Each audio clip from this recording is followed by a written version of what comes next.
Baik, kita akan masuk pada kesempatan ini insyaAllah. Tema yang lain di buku kita ini tentang masalah taubat nasuha. Ya.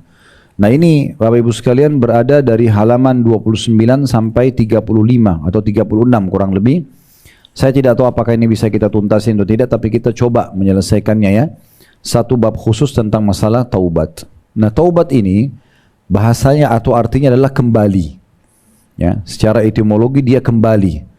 Kalau taubat kepada Allah berarti kembali kepada Allah, karena dia mengakui kesalahan yang dia lakukan. Umumnya semua kesalahan dan pelanggaran pasti diikuti dengan penyesalan. Allah berikan dalam hatinya menyesal, dia tahu itu salah, sehingga akhirnya dia tidak mengulanginya lagi. Ya, dia tidak mengulanginya.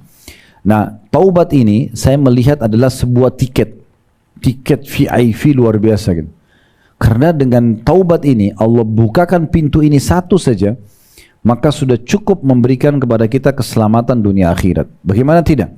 Orang berbuat dosa 70 tahun misalnya, non-stop buat dosa setiap hari.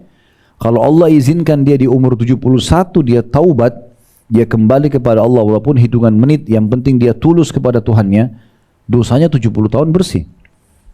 Ini luar biasa tiket VIP. Sampai sebagian ulama pada saat melihat jemaah haji yang datang di musim haji dan melihat mereka dalam kondisi sudah ubanan, sudah tua, ada yang pakai kursi roda, kemudian masih bisa datang haji pada saat itu luar biasa. Allah menginginkan mereka kembali di jalan Allah di akhir hidup mereka.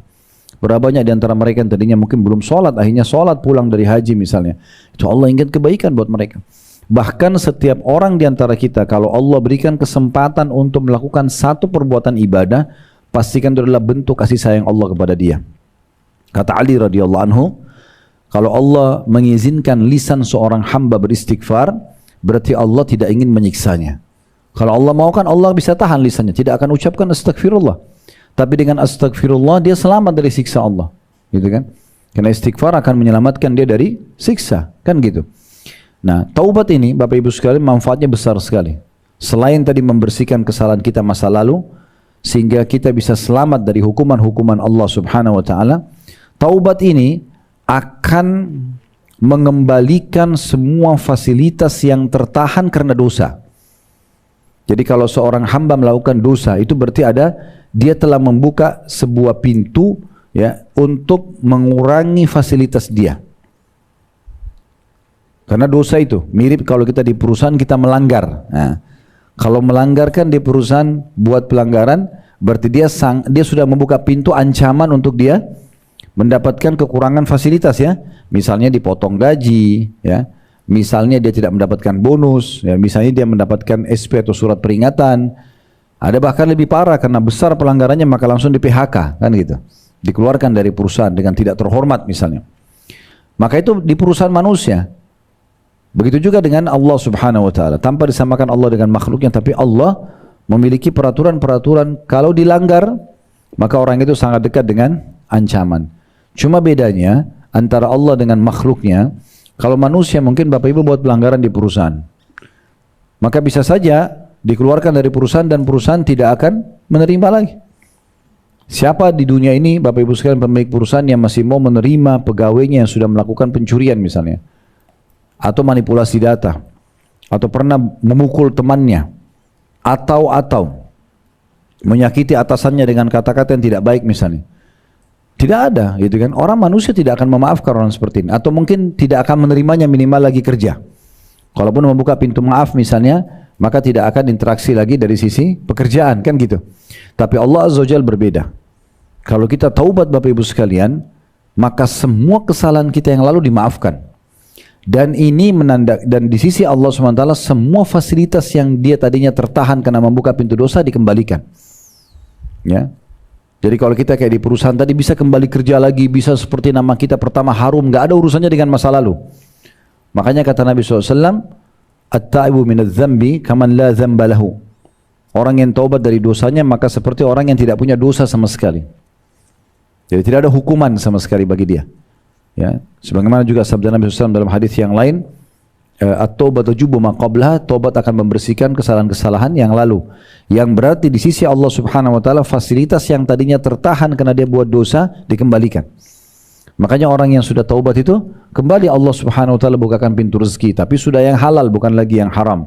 Kembali Allah bukakan pintu-pintu yang banyak tertutup mungkin sebelumnya, dari ketentraman jiwa, kebahagiaan, teman-teman yang baik, komunitas yang baik dan seterusnya lah. Allah berikan bertahap, Allah berikan, maka Allah kembalikan yang tadinya tertahan karena dosa dia. Plus lagi tambahannya adalah di akhirat nanti dia akan mendapatkan surga yang terbaik. Tidak ada kata terlambat dalam Islam. Walaupun dia taubat di akhir hidupnya, tetap dia akan mendapatkan fasilitas terbaik nanti di surga. Ya, makanya kisah yang pernah saya sampaikan kalau masih ingat, Khuwairik, ya. Khuwairik ini seorang pendeta Yahudi, saya ingatkan kembali kisahnya, di mana dia pada saat Nabi SAW mengumandangkan memanggil untuk perang Uhud di 16 Syawal hari Sabtu tahun 3 Hijriah, selepas subuh seruan Nabi SAW menyebar di seluruh Madinah untuk memanggil muslimin. Sebenarnya dari hari Sabtunya ya, dari hari Jumatnya Nabi sudah suruh sampaikan sampai hari Sabtu paginya.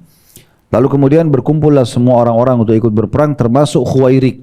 Khuwairik sempat mengajak ya kaumnya untuk masuk Islam, tapi tidak mau masuk Islam, akhirnya dia syahadat sendiri. Dia masuk Islam di waktu duha, dan peperangan terjadi beberapa saat setelah itu. Subhanallah, di medan perang dia terbunuh mati syahid sebelum waktu duhur. Jadi Khuwairik baru masuk Islam waktu duha, dia ikut berperang di Uhud, dia terbunuh mati syahid. Maka waktu jenazahnya dilihat oleh Nabi SAW, beliau mengatakan, apakah ini orang yang tadi baru masuk Islam? Kata para sahabat, iya ya Rasulullah. Kata Nabi SAW, siapa yang ingin melihat penghuni surga yang belum pernah sujud sekalipun, lihat orang ini. Karena dia masuk Islam di waktu duha, berarti kan tidak ada kewajiban sholat subuh karena sudah lewat waktunya. Duhur belum masuk waktunya, dia sudah mati syahid. Berarti belum ada kewajiban sholat kena pada dia karena dia baru masuk Islam dan sudah terbunuh mati syahid. Begitu Islam melihatnya. Masuk surga walaupun tadinya adalah orang Yahudi, membenci Islam, mengatakan Uzair adalah anak Allah, ya, memusuhi Nabi Musa alaihissalam dan sekian banyak pelanggaran-pelanggaran yang mereka lakukan. Tapi Allah terima dengan kelapangan buat dia untuk memaafkan, untuk lapangan buat dia dengan memaafkan kesalahan-kesalahannya. Jadi luar biasa taubat itu Bapak Ibu sekalian. Ini prolognya dulu ya, pembukaannya tentang kedudukan taubat itu. Jadi taubat itu kembali kepada Allah SWT, ini akan mendatangkan kebahagiaan, ketentraman jiwa, dan plus fasilitas yang tadinya tertahan karena dosa akan dibukakan kembali di dunia, dan di akhirat akan mendapatkan balasan surga yang terbaik. Jadi tidak ada kata terlambat. Walaupun kita baru taubat hari ini misalnya karena mendengarkan materi ini dari dosa-dosa kita semuanya, tetap fasilitas di surga bisa kita kejar, ya. Dengan memohon kepada Allah Subhanahu wa taala agar diberikan fasilitas yang terbaik, bukan mustahil. Kata Nabi SAW, kalau kalian minta surga, minta Firdaus karena dia tertingginya surga. Mungkin kalau kita mau ukur amalan kita tidak akan cukup, tapi rahmat Allah luas. Tugas kita hanya merengek kepada Allah saja. Nangis saja sama Allah, sujud, mohon kepada Allah, walaupun dosa kita banyak yang lalu, Allah bisa berikan kita fasilitas yang terbaik. Nah, itu yang terjadi di dalam agama Islam. Dan ini taubat ini sebuah tiket VIP. Cuma butuh diikuti dengan nasuha. Apa itu nasuha? Tulus.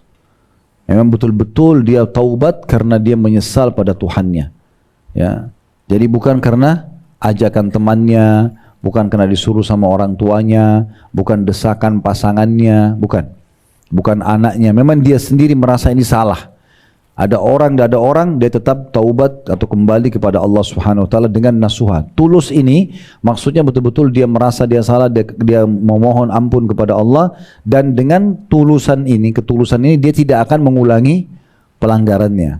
Ya, seperti itu yang dimaksud dengan taubat nasuha. Makanya judul kita bertaubat dengan taubat nasuha. Kapan taubatnya tidak nasuha, tidak tulus, dia masih ada niat untuk mengulangi dosanya, maka berarti tidak akan diterima oleh Allah Subhanahu wa taala. Makanya Imam Nawawi mengatakan ada 3 syarat mutlak taubat itu. Sering kita ulangi dari awal dalam buku kita ya. Meninggalkan dosa itu seketika, lagi bohong, lagi riba, lagi zina, berhenti. Yang kedua sesali. Yang ketiga janji sama Allah tidak akan mengulanginya, maka akan diterima taubatnya. Saya akan bacakan ya. Di bab kita ini bertobat dengan tobat nasuha di halaman 29, Allah Subhanahu wa taala akan selalu menerima taubat hambanya selama dia mau bertaubat. Namun demikian akan sangat berguna baginya jika bertobat itu atau tobat itu diiringi dengan janji untuk tidak mengulangi dosa lagi. Sebagaimana Allah memerintahkan orang beriman agar bertaubat dengan taubat nasuha. Jadi taubat nasuha tadi yang tulus, yang tidak ingin mengulangi lagi dosa itu. Dalam surah At-Tahrim surah nomor 66 ayat 8 Allah berfirman, "Ya ayyuhalladzina amanu tubu ila Allahi taubatan nasuhan asa rabbukum an yukaffira ankum sayyi'atikum wa yudkhilakum jannatin tajri min tahtihal anhar." Wahai orang-orang yang beriman, bertobatlah kepada Allah dengan taubat yang semurni-murninya. Mudah-mudahan dengan taubat itu Tuhan kamu akan menghapus kesalahan-kesalahanmu dan juga memasukkan kamu ke dalam surga yang mengalir di bawahnya sungai-sungai. Jadi di sini dari ayat ini kita bisa lihat dimaafkan kesalahan di dunia tadi saya katakan berarti fasilitas di sisi Allah SWT, berarti fasilitas akan kembali yang tertahan dari dosa dan di akhirat akan dimasukkan ke dalam surga. Jadi berkumpul semua kebahagiaan dunia akhirat dengan taubat nasuha. Ibnu Jarir, ini seorang ahli tafsir berkata, Ibnu Muthanna menyampaikan kepada kami, Muhammad mengatakan kepada kami, Syu'bah menyampaikan kepada kami dari Simak ibn Harb, dia berkata, ini sanad hadisnya ya. Aku mendengar An-Nu'man ibn Bashir radhiyallahu anhuma, An-Nu'man sahabat, Bashir ayahnya sahabat, kita bilang radhiyallahu anhuma, berkhutbah. Aku mendengar Umar bin Khattab radhiyallahu anhu berkata, wahai orang-orang beriman, bertaubatlah kepada Allah dengan taubat nasuha, yaitu ketika dia melakukan dosa dia tidak akan kembali lagi melakukannya. Nah, itu makna daripada taubat nasuha ya.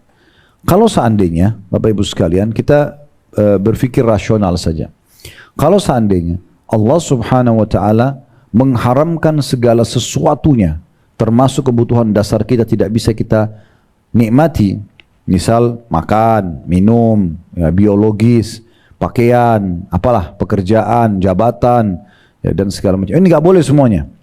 Tidak ada yang halal. Sementara tubuh kita butuh makanan, tubuh kita butuh minuman, kita butuh pakaian, kita butuh pekerjaan, kita butuh menjaga nama baik kita misalnya, dan seterusnya, pergaulan, biologis, semuanya haram. Maka wajar orang melanggar. Ini enggak, dibukain pintu halal penggantinya. Kan sering kita kasih contoh itu. Allah berikan kita kebutuhan tubuh kita dengan protein hewani misalnya. Kalau semua hewan Allah haramkan untuk kita makan dagingnya, maka kita kerepotan karena tubuh kita butuh itu. Allah ciptakan tubuh kita butuh protein hewani. Tapi Allah hanya mengharamkan babi dan yang bertaring.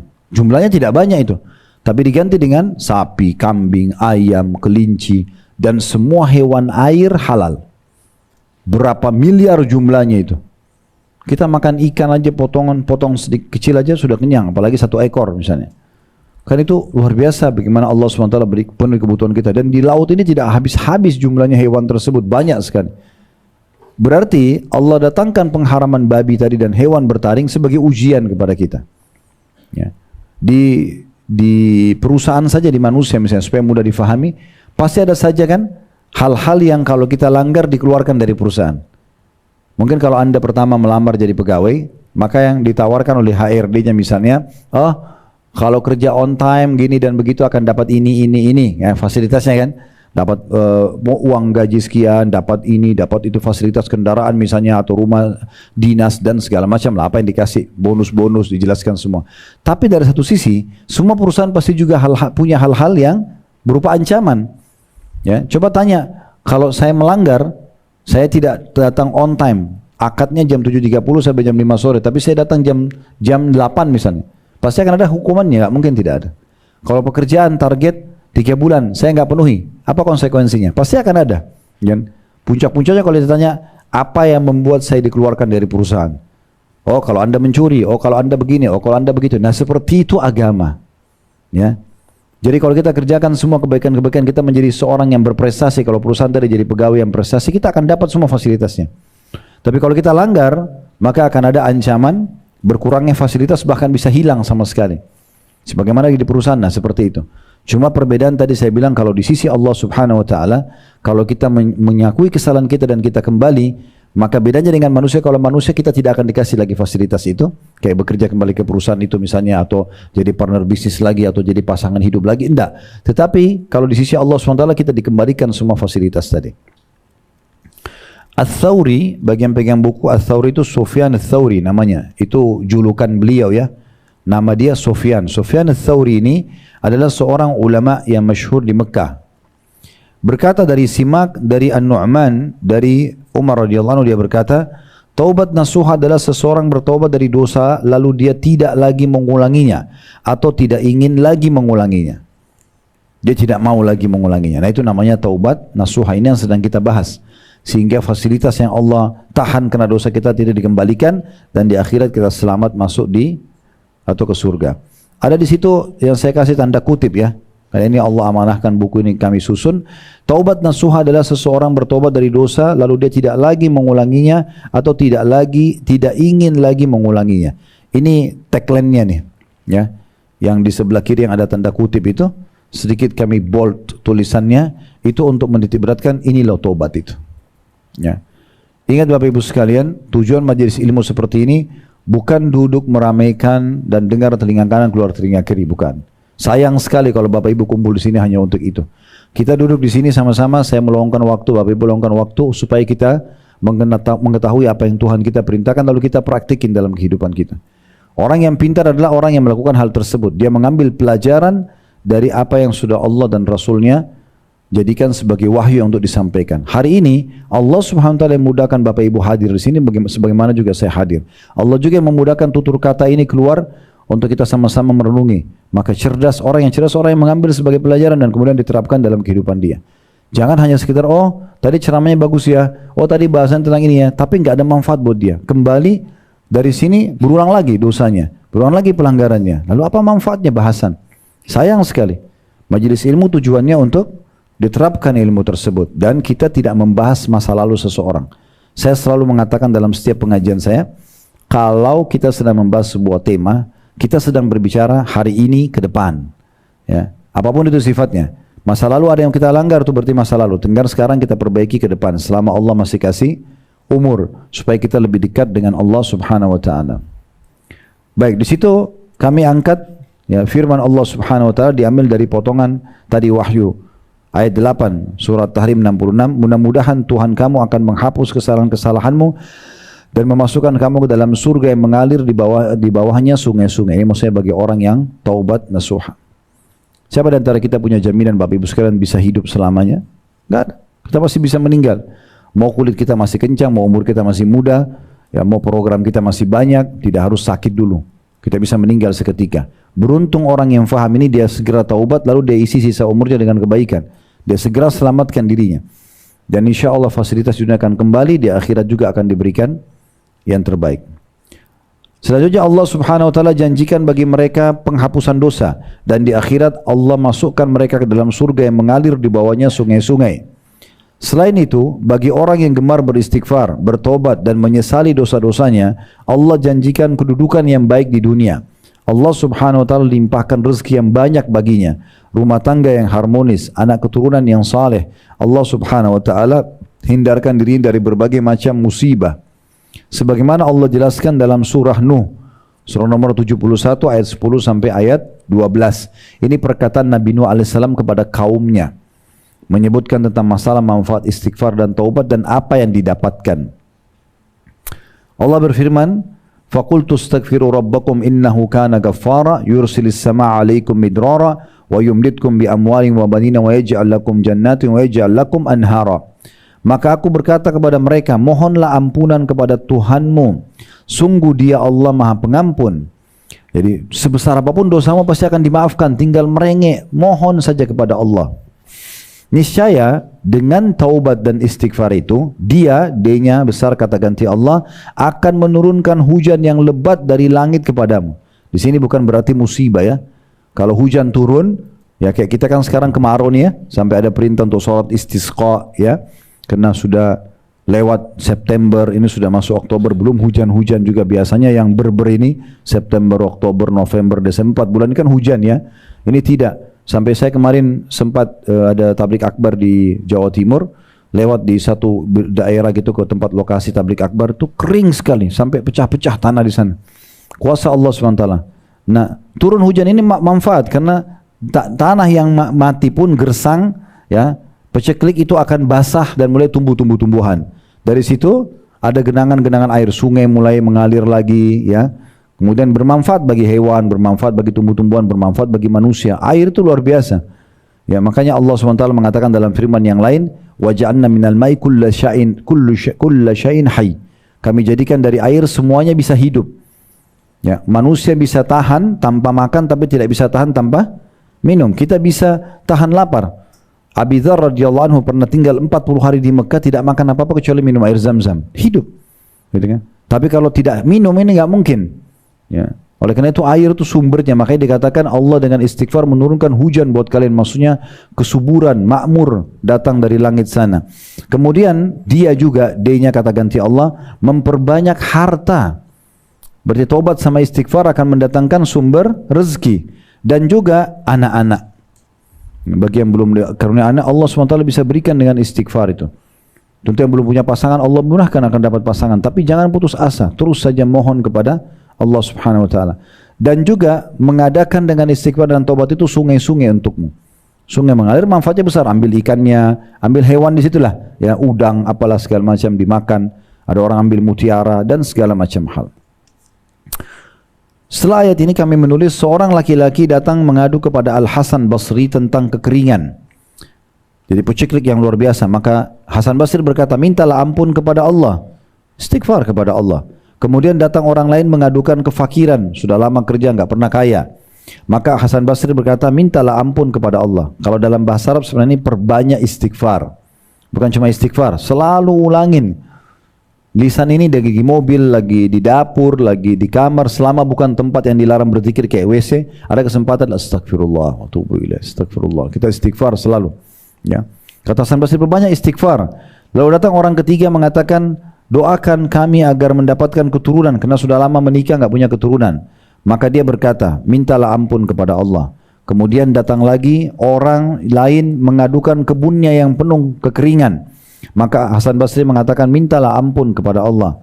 Maka dikatakan kepada dia, kenapa semua jawabannya sama? Kenapa semuanya disuruh mohon ampun, istighfar, taubat kepada Allah? Maka Hasan Basri menjawab, aku tidak berkata sedikit pun dari pendapatku sendiri. Sungguh Allah Subhanahu wa taala yang telah berfirman dalam surah Nuh. Jadi Hasan Basri membaca surah Nuh tadi yang kita bacakan, ya. Ayat 10 sampai ayat 12 surah nomor 71 tadi, yang artinya mohon ampunlah kepada Tuhanmu, sungguh Dia Maha Pengampun, niscaya Dia akan menurunkan hujan yang lebat dari langit, hujan lebat dari langit kepadamu dan memperbanyak untukmu harta juga keturunan dan juga mengadakan untukmu sungai-sungai. Juga dalam firman Allah Subhanahu wa taala yang lain, istighfar ini dan taubat bisa menghalangi datangnya hukuman Allah. Apapun itu sifatnya. Sebagaimana dalam surah Al-Anfal surah nomor 8 ayat 33 Allah mengatakan, "Wa ma kana Allahu liyu'adzibahum wa anta fihim wa ma kana Allah mu'adzibahum wa hum yastaghfirun." Tetapi Allah tidak akan menghukum mereka selama engkau Muhammad berada di antara mereka, dan tidak pula Allah akan menghukum mereka sedangkan mereka masih memohon ampun. Ayat ini turun Bapak Ibu sekalian surah Al-Anfal ayat 33 kepada orang kafir Quraisy. Ya. Makanya para sahabat mengatakan, dahulu kami memiliki dua kekuatan untuk selamat dari siksa Allah. Yang pertama adalah keberadaan Rasulullah SAW. Selama Nabi masih ada, masih hidup, maka aman dari siksa Allah. Karena Nabi langsung bisa mengingatkan kesalahan orang pada saat itu dan memohon ampun untuk mereka. Yang kedua adalah istighfar. Maka kata para sahabat, sekarang Nabi sudah tidak ada, sudah meninggal. Tersisa satu saja buat kita, yaitu istighfar dan taubat. Kalau ini pun tidak dilakukan, maka pastikan azab Allah bisa datang setiap saat. Ya. Oleh karena itu beristighfar adalah solusi yang paling luar biasa gitu. Nah, orang-orang kafir Quraisy Bapak Ibu sekalian, mereka itu subhanallah, kalau sudah tahu alhamdulillah, kalau belum tahu saya sampaikan. Mereka ini sangat unik gitu.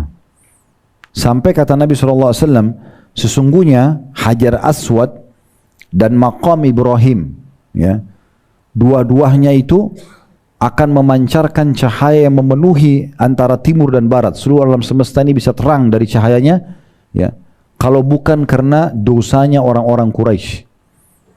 Karena mereka buat dosa, Allah redam cahayanya dua benda dari langit ini.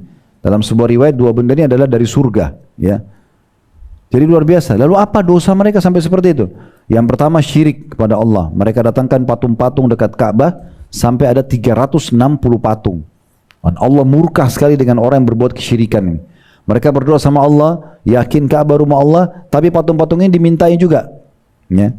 Mereka menyembelih untuk Allah, dibagiin makanannya, tapi sembelih juga buat sesajen buat patung-patungnya. Jadi mereka jadikan sekutu buat Allah. Makanya Allah berfirman dalam surah An-Nisa, "Innallaha la yaghfiru an yushraka bih wa yaghfiru ma duna dzalika liman yasha." Allah tidak memaafkan orang yang berbuat syirik kepadanya, dan Allah memaafkan selain dosa ini siapa yang diinginkan. Allah sangat murka kalau dia dipartnerkan dengan makhluknya, enggak boleh. Ini dosa yang sangat luar biasa.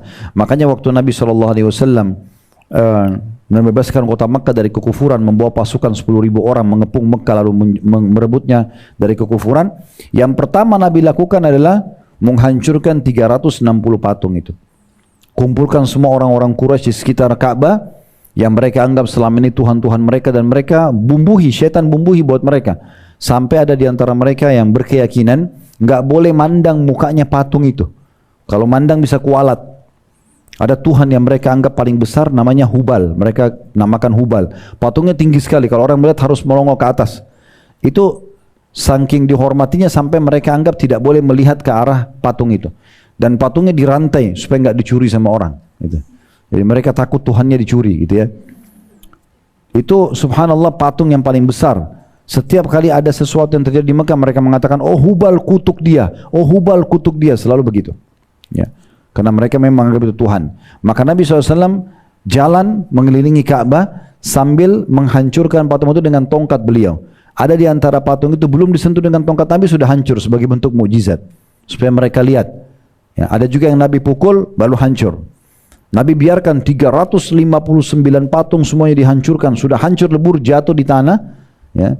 Tinggal Hubal satu yang paling besar. Maka Nabi SAW mencolok matanya dengan tongkat beliau sambil membaca firman Allah Subhanahu wa taala, "Wa qul ja'al haqqu wa zahaqal batil innal batila kana zahuqa." Katakanlah kebenaran telah datang dan kebatilan akan kalah. Kalau kebenaran sudah datang maka kebatilan pasti akan sirna.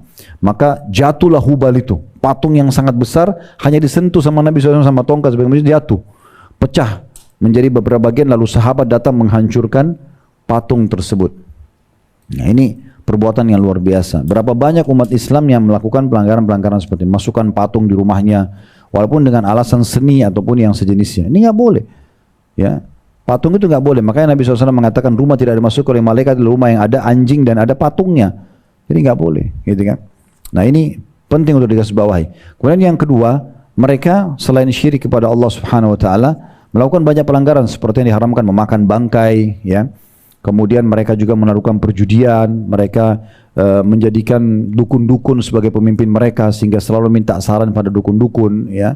Kemudian juga mereka meramal dengan bintang, yakin dengan bintang-bintang, gitu kan. Kemudian mereka tatayur menggantungkan nasib dengan benda, ya. Seperti mereka punya dukun-dukun yang dikenal di Mekah, mereka bayar dukun itu, lalu mereka beli seperti satu kotak dari dukun itu, di dalamnya ada 3 helai burung-burung merpati, bulu burung merpati. Yang bulu pertama ditulis kerjakan, bulu kedua ditulis tidak dikerjakan, yang bulu ketiga kosong. Setiap kali orang Quraisy dulu kalau mau pergi safar atau melakukan satu perbuatan, maka mereka datang ke dukun dulu, bayar duit lagi, kemudian apa yang mereka kerjakan cuma masukkan tangan ke kotak itu tanpa melihatnya. Kalau dia angkat bulu yang ternyata tertulis kerjakan, berarti oh ini akan berkah. Kalau keluar bulu yang jangan kerjakan tulisannya, berarti ini akan kualat nih kalau dikerjakan. Kalau keluar bulu yang tidak ada tulisannya harus diulangi, ya, untuk mendapatkan kerjakan atau tidak kerjakan. Ini namanya tatayur, nggak boleh. Dalam Islam tidak boleh. Ini perbuatan dilarang dalam Islam. Nah kayak kita di Indonesia itu biasa tangan kiri gatal, mau keluar uang atau mau dapat uang tangan kanan, mau apalah keyakinannya. Matanya kedap-kedip di atas, mau senang, di bawah mau sedih. Ini nggak boleh. Matanya capek aja, istirahat, selesai. Gitu. Kompres pakai es batu, sembuh. Gitu kan. Kalau tangan kiri itu gatal selalu mau dapat uang, gatalin aja tiap hari. Nggak usah kerja. Nggak ada urusannya. Belum yang kupingnya, belum yang ini, belum yang itu, belum menganggap hari Selasa sial. Segala macam ini nggak boleh. Ya. Tapi subhanallah dengan semua pelanggaran itu, Allah mengatakan, Allah tidak akan menyiksa mereka hai Muhammad selama kau ada di situ, dan Allah tidak menyiksa mereka selama mereka istighfar. Jadi istighfar itu menghalangi hukuman Allah datang, masih dikasih kesempatan untuk kembali kepada Allah. Itu makna surah Al-Anfal ayat 33 tadi. Ibnu Abbas radhiyallahu anhu, kita lanjutkan ya, masih di halaman 32 paragraf terakhir. Ibnu Abbas radhiyallahu anhu berkata, sungguh Allah telah menjadikan untuk umat ini dua keamanan. Mereka akan tetap terjaga dan terlindung dari bencana azab atau siksaan selama keduanya berada di tengah-tengah mereka. Adapun keamanan yang pertama telah Allah ambil kembali kepadanya, maksudnya dalam kurung keberadaan Nabi Muhammad sallallahu alaihi wasallam. Jadi Nabi sudah meninggal, berarti sudah tidak ada lagi cara untuk itu ya, karena beliau sudah tidak bisa kita minta tolong untuk beristighfar kepada Allah. Sedangkan keamanan yang kedua dari siksa Allah adalah tetap berada di tengah-tengah mereka, maksudnya adalah istighfar seorang mukmin. Allah berfirman, tetapi Allah tidak akan menghukum mereka selama engkau hai Muhammad berada di tengah-tengah mereka, dan tidak pula Allah akan menghukum mereka sedang mereka masih memohon ampun. Ini tadi Ibnu Abbas menjelaskan tafsir Al-Anfal ayat 33.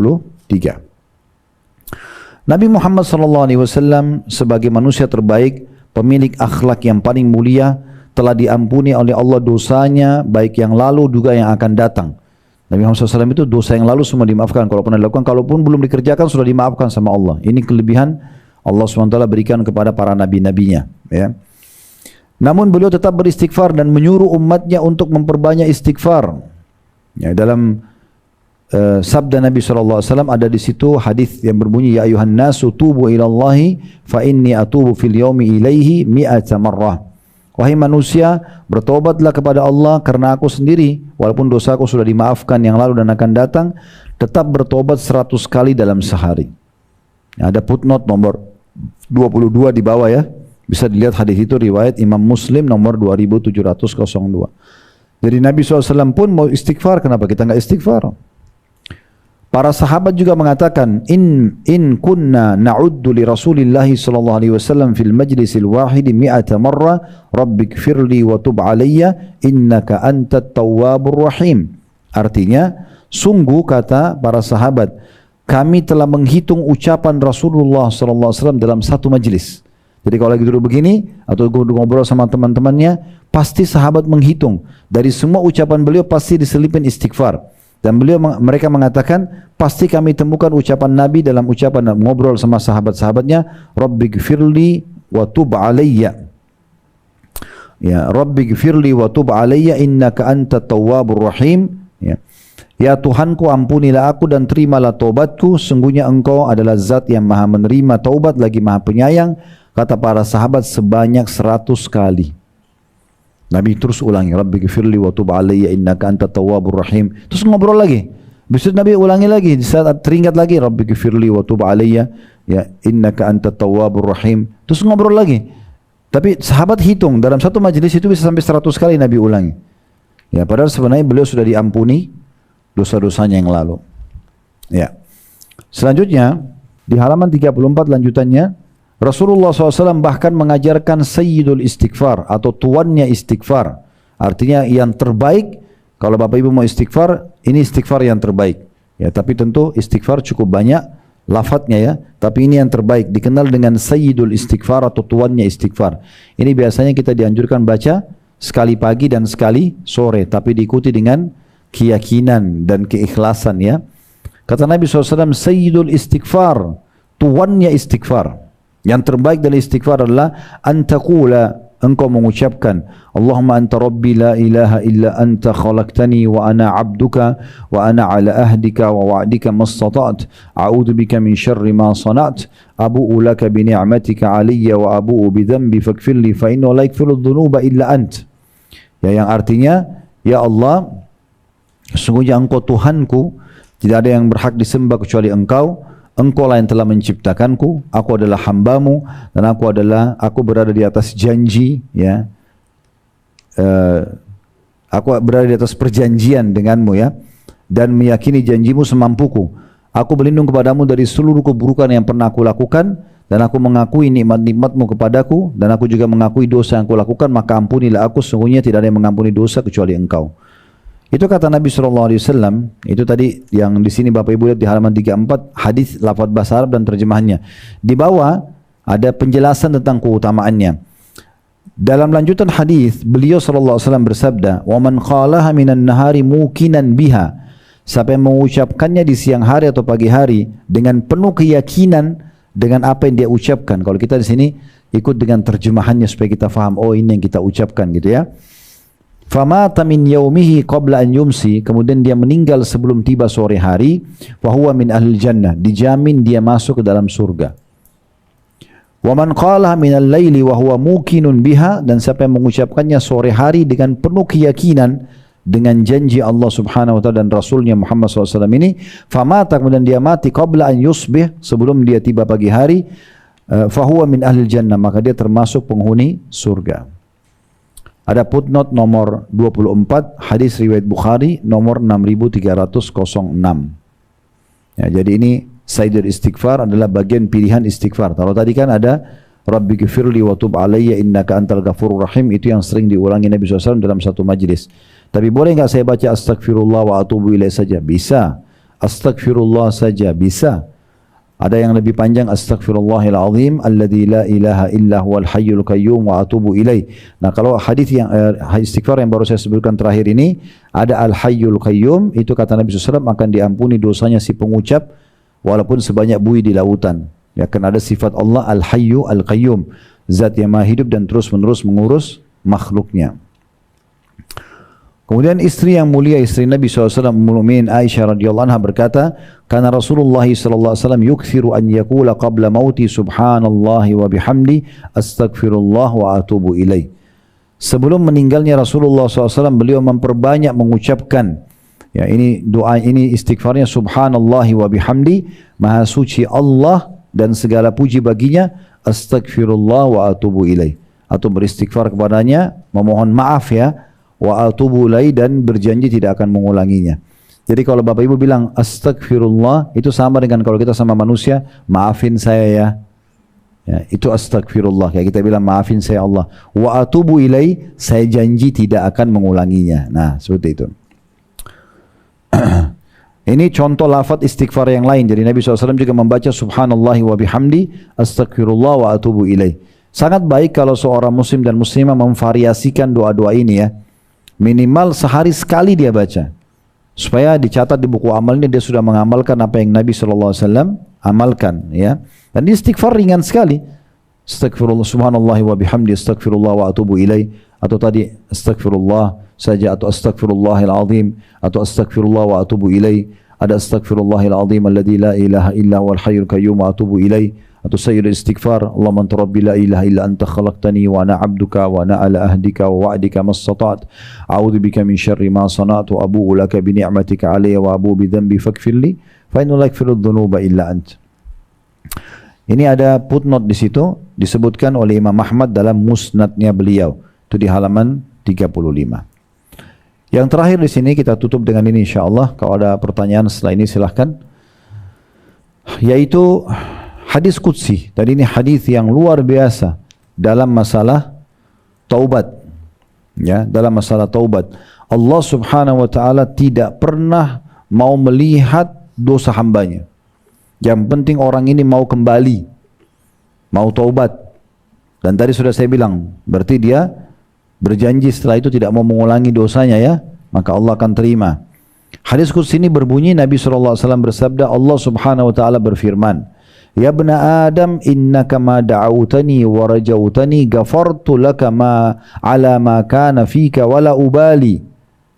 Wahai anak Adam, tidaklah engkau berdoa kepadaku dan berharap kepadaku melainkan aku akan ampuni ya, dosa yang ada padamu dan aku tidak peduli.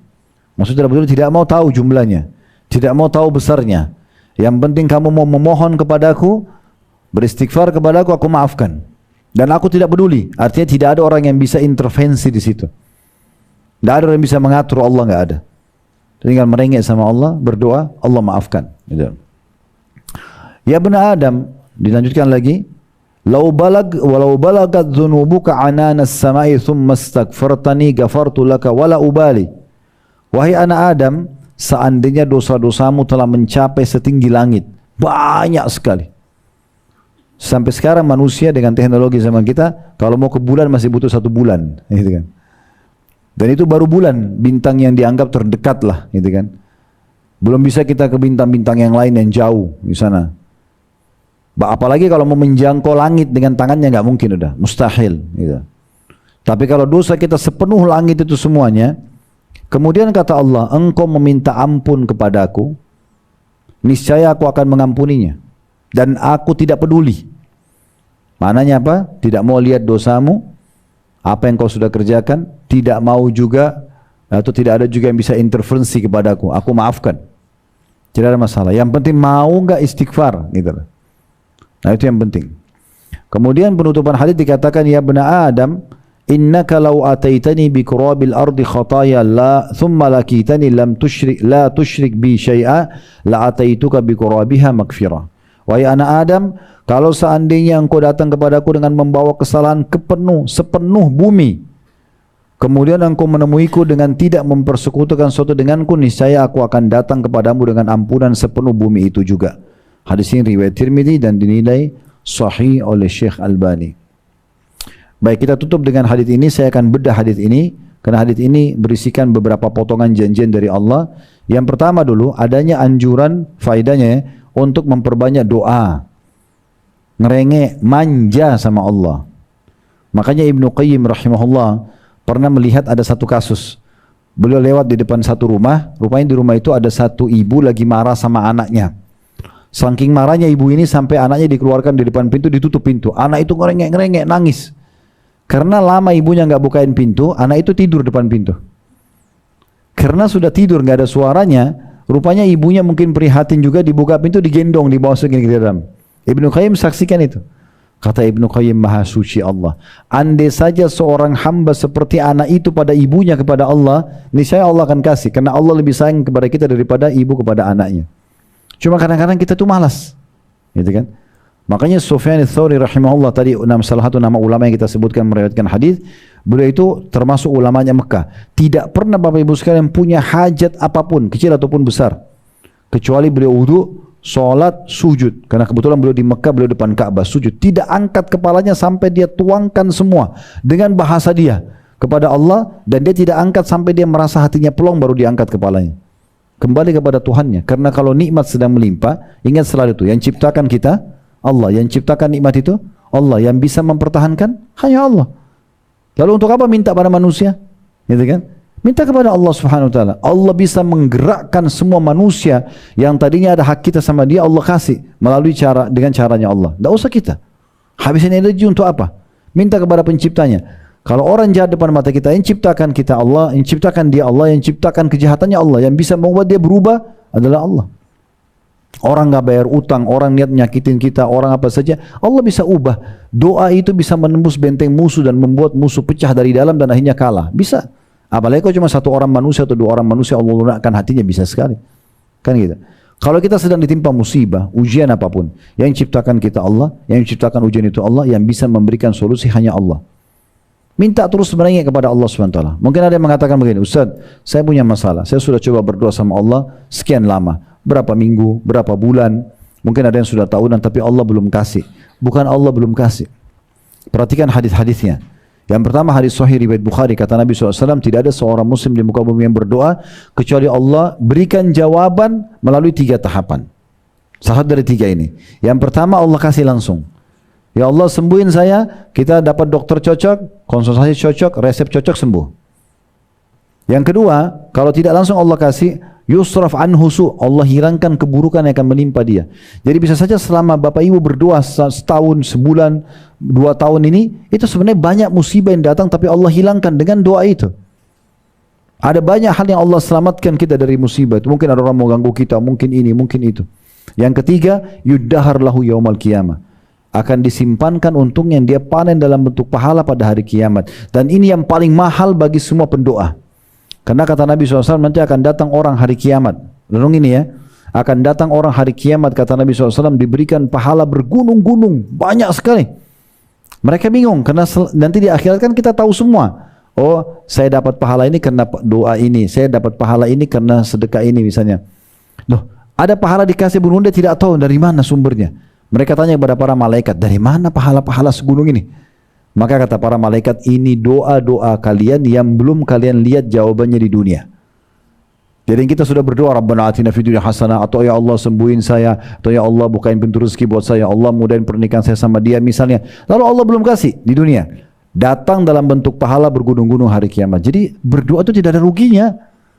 Akan tetap diberikan langsung atau dihilangkan keburukan atau akan disimpankan yang kita panen dalam bentuk pahala hari kiamat. Oleh karena itu sebagian ulama salaf mengatakan saya berharap punya doa di semua lini kehidupan saya. Baik itu hal yang kecil ataupun hal yang besar. Saya kadang-kadang praktikin masalah doa ini Bapak Ibu sekalian sampai ke masalah parkiran gitu. Mau keluar rumah, mau ke satu tempat, ya Allah mudahin parkiran buat saya. Ya Allah mudahin saya mau beli pakaian supaya saya dapat pakaian itu. Apa susahnya? Mau jadi catat pahala kok. Kenapa nggak berdoa? Kenapa berdoa ini kalau sudah genting? Dokter sudah vonis nggak bisa sembuh baru sholat malam, baru berdoa. Kenapa? Kenapa nggak berdoa dari awal? Islam mengajarkan kita, Allah mengajarkan kita Bapak Ibu sekalian untuk berdoa sebelum aktivitas. Makanya doa kita kan sebelum makan, sebelum minum, sebelum tidur, sebelum pakaian, sebelum keluar rumah, itu doa semuanya.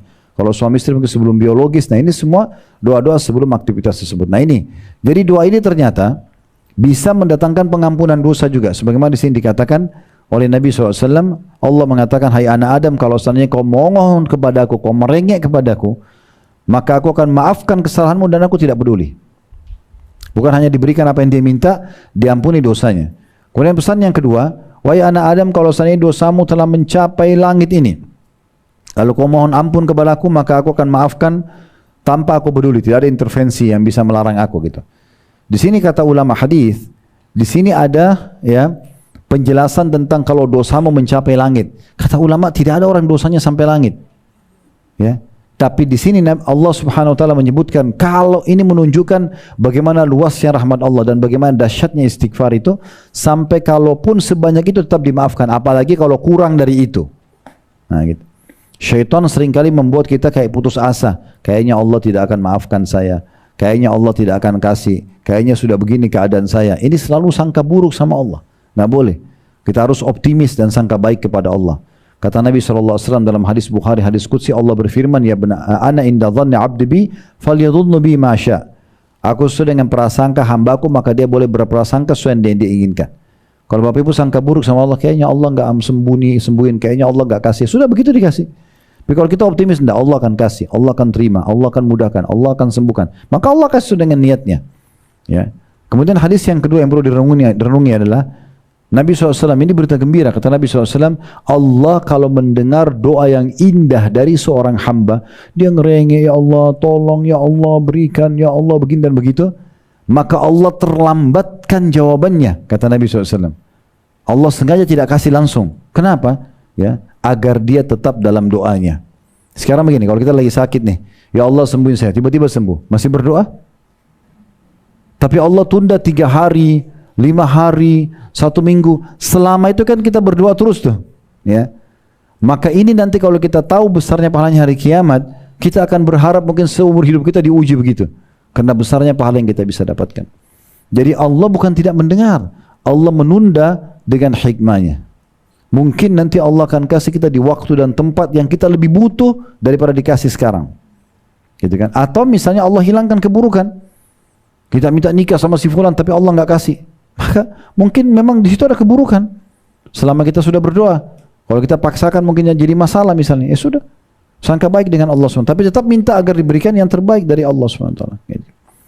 Yang potongan yang ketiga adalah, ini kata Nabi SAW, kata Allah SWT, hai anak Adam, kalau engkau datang kepadaku, ya, membawa dosa sepenuh bumi pada hari kiamat nanti, dan engkau datang tidak menyekutukan aku dengan sesuatu apapun, tidak syirik kepada Allah, maka aku akan mendatangkan ampunan seluas bumi itu juga. Maksudnya apa? Ini perlu difahami ya. Kaidah bagi ahli sunnah wal jamaah, murtakabul kabir atau pelaku dosa besar tahta masyiatillah, di bawah naungan Allah. Kita enggak boleh memvonis kalau ada orang meninggal walaupun dia pelaku dosa, oh ini pasti masuk neraka, enggak boleh. Kecuali dia meninggal dalam keadaan kafir. Walaupun banyak dosanya, karena dia masih di bawah naungan Allah. Kata Nabi SAW, siapa yang buat kebaikan, dia bersyukur kepada Allah. dia akan dapat balasannya. Siapa yang berbuat jahat, maka itu urusannya dikembalikan pada Tuhannya. Kalau Tuhannya mau maafkan, dimaafkan. Kalau Tuhannya mau siksa, maka Allah akan siksa. Jadi tidak bisa kita vonis orang itu langsung masuk neraka. Karena bisa saja Allah maafkan di timbangan amal. Bisa saja dapat syafaat keluarganya.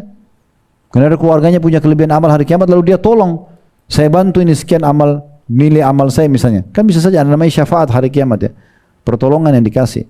Jadi tidak boleh kita vonis. Nah, itu yang dimaksud di sini. Kalau dia tidak berbuat syirik, maka dia masih di bawah masyiatillah, di bawah naungan Allah. Masih bisa dimaafkan, masih bisa berbalik. Tadinya ahli neraka bisa jadi surga selama dia muslim. Kalau kafir sudah nggak ada negosiasi lagi. Ya. Tapi selama dia muslim masih di bawah naungan Allah Subhanahu wa taala. Dan jangan pernah Bapak Ibu sekalian, ini sebagai penutup dalam bahasan kita, jangan pernah memvonis orang tidak akan diampuni sama Allah. Nggak boleh.